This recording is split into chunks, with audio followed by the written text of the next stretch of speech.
আসসালামু আলাইকুম রহমতুল্লাহি ওয়া বারাকাতুহু। আলহামদুলিল্লাহ, আমরা আমাদের সবচেয়ে জনপ্রিয় সবার জন্য কোরআন শিক্ষা সিরিজের আজকে 16তম দরস শুরু করতে যাচ্ছি। আলহামদুলিল্লাহ, সাধারণ শিক্ষিত যারা অথবা যারা কোরআন সম্পর্কে ধারণা কম বা কোরআন সম্পর্কে কিছু ধারণা নিতে চায়, আমরা তাদের উপর ভিত্তি করে কথাগুলো বলতেছি। হলো তিনটে বিষয়: কোরআন শরীফের শুদ্ধ তেলাওয়াত, সহজ তরজমা তাফসীর এবং আরবি ভাষার উপর ছোট্ট করে মৌলিক দক্ষতা। এগুলো তো আমরা এগুলো করার চেষ্টা করবো ইনশাআল্লাহ। তো আজকে আমরা সবার জন্য কোরআন শিক্ষা সিরিজের 16তম দরসটা শুরু করতে যাচ্ছি, আল হাকুমুত তাকাসুর, যাকে আমরা সূরা তাকাসুর বলি। আর একটা কথা আমি আপনাদের সামনে বলি, হাদিসের মধ্যে আসছে রাসূলুল্লাহ সাল্লাল্লাহু আলাইহি সাল্লাম যখন কবর জিয়ারত করতেন তখন সূরা তাকাসুর পড়তেন। তো আমি এই বিষয়টা নিয়ে অনেক গবেষণা করছি যে রাসূলুল্লাহ সাল্লাল্লাহু আলাইহি সাল্লাম সূরা ইখলাস পড়বেন, সূরা ইয়াসিন পড়বেন, তাকাসুর কেন পড়তেন? তো তাকাসুরটা হলো আমাদের জীবনের মূল চাহিদার ভিত্তি। মানে আমরা আমাদের জীবনে কেন আখিরাতকে ভুলে যাই, আমরা কেন আল্লাহকে ভুলে যাই, কেন নবীর আদর্শকে আমরা মানি না, তাকাসুর এই বিষয়টা আমাদেরকে বলে দিছে। আমি একতলা বিল্ডিং করছি, সে 10 তলা বিল্ডিং করছে, আমি কিভাবে 20 তলা বিল্ডিং করতে পারি? তার 1 লাখ টাকা আছে, আমি কিভাবে 10 লাখ টাকার মালিক হতে পারি? মানে প্রত্যেকের পজিশন থেকে এই যে একটা আধিক্যতার প্রতিযোগিতা, এই প্রতিযোগিতার কারণে দেখবেন একদম first to last, A to Z, সকাল থেকে সন্ধ্যা পর্যন্ত আমাদের চিন্তা চেতনা ধ্যান ধারণা সব কিছুতে শুধু এই থাকে, আমি আরো কি করে পাই? 10 টাকার মালিক হয়েছি, 20 টাকার মালিক কি করে হতে পারি? হ্যাঁ, 900 টাকার মালিক হয়েছি, 1000 টাকা কি করে বানাইতে পারি? ব্যাংক আমার একটা আছে, 2টা অ্যাকাউন্ট কিভাবে খুলতে পারি? আমার শহরে একটা বাড়ি আছে, 2টা বাড়ি কি করে করতে পারি? দেশ একটা বাড়ি আছে, বিদেশ কি করে বাড়ি করতে পারি? তো প্রত্যেকের দৃষ্টিকোণ থেকে এই যে আরো অনেক বেশি চাওয়া, এমনি তো স্বাভাবিকভাবে ভালো কিছু করা, বেস্ট কিছু করতে চাওয়া খারাপ কিছু না, কিন্তু এই বিষয়টাই মূল উদ্দেশ্য হওয়া, আমি আরো চাই, মানে জীবনের একমাত্র মাকসাদ হয়ে যাওয়া, এই জিনিসটা খারাপ। এই নেশায় আমাদেরকে মৃত্যু পর্যন্ত নিয়ে যায়। যে বিষয়টা আল্লাহ রাসূল সাল্লাল্লাহু আলাইহি সাল্লাম হাদিসের মধ্যে চমৎকার ভাবে একটা দৃষ্টান্ত দিয়ে বুঝিয়েছেন যে এটা হলো মানুষের যে হায়াত, জীবনের গণ্ডি।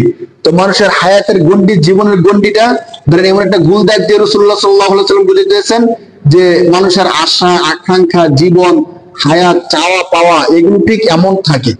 তো এমন থাকতে থাকতে মানুষের যে চাওয়া পাওয়াটা আছে না, আশাটা এতটুকু চলে যায়। রাসূল একটা সোজা সরল আঁক দিলেন, বলছেন যে মানুষ তো এতটুকু পর্যন্ত বাঁচতে পারবে, তার গণ্ডি এতটুকু।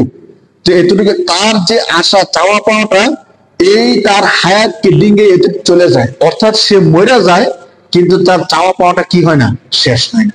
তো আল্লাহ তাআলা চমৎকার ভাবে ওই বিষয়টা বলতেছেন, আল হাকুমুত তাকাসুর হাত্তা জুরতুমুল মাকাবির, মাকমারুন কবরস্থান, যে মানুষ তার প্রাচুর্যের চাহিদায় পড়ে এত বেশি সে দুনিয়ার প্রতি ব্যস্ত হয়ে গেছে বা দুনিয়া তাকে গাফিল করে ফেলছে যে জুরতুমুল মাকাবির, কবরের সাক্ষাৎ হওয়ার আগ পর্যন্ত তার চাওয়া পাওয়া শেষ হচ্ছে না।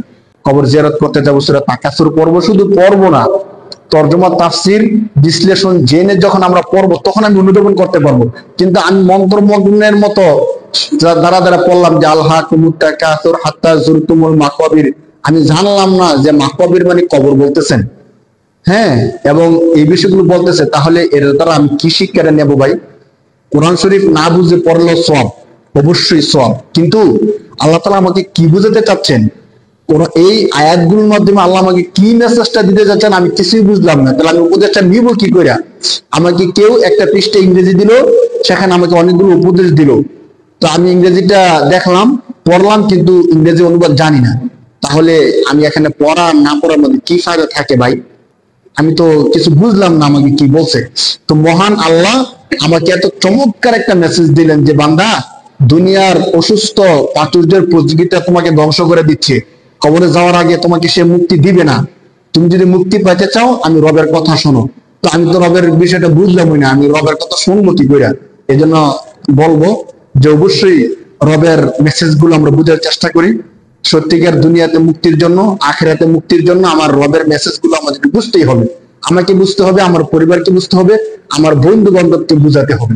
এজন্য আমরা বেশি বেশি আমাদের বন্ধুদের সাথে এই বিষয়গুলো শেয়ার করব, হ্যাঁ, যাতে করে কোরআনের মেসেজটা অন্তত আমরা সবাই পেয়ে যাই। আল্লাহ তাআলা আমাদের সবাইকে তৌফিক দান করুক।